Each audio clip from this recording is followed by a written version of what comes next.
I'm Christine Butterfield. I'm a private client solicitor with over 12 years experience. I deal mainly in wills, trusts, estates and powers of attorney.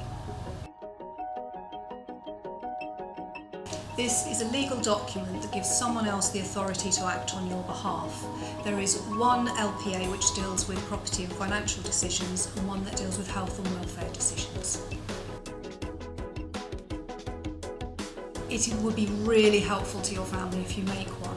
If you don't make one, and should you have an accident or become ill and lose mental capacity, then it would be very difficult for your family to deal with your assets, but also to have any input into your medical or health and welfare decisions. You as the person making the LPA is known as the donor. The people that you're appointing are known as your attorneys.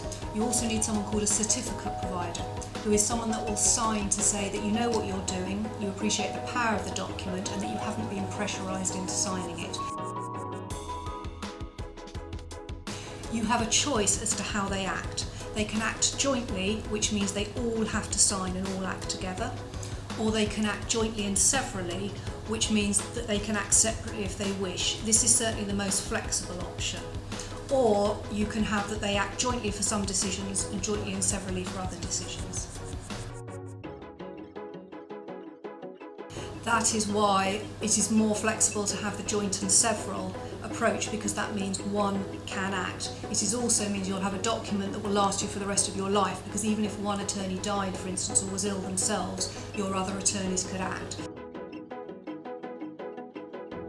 I would suggest you have more than one attorney. If one isn't able to act, you've still got someone else. You would need to sign the LPA first, then your certificate provider would need to sign, and then your attorneys. The document is then sent to the Office of the Public Guardian to be registered, and that process takes between 6 to 8 weeks.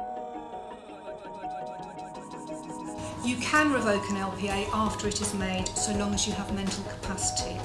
You cannot amend an LPA. You would need to make a whole new one if you want to change the people that are acting.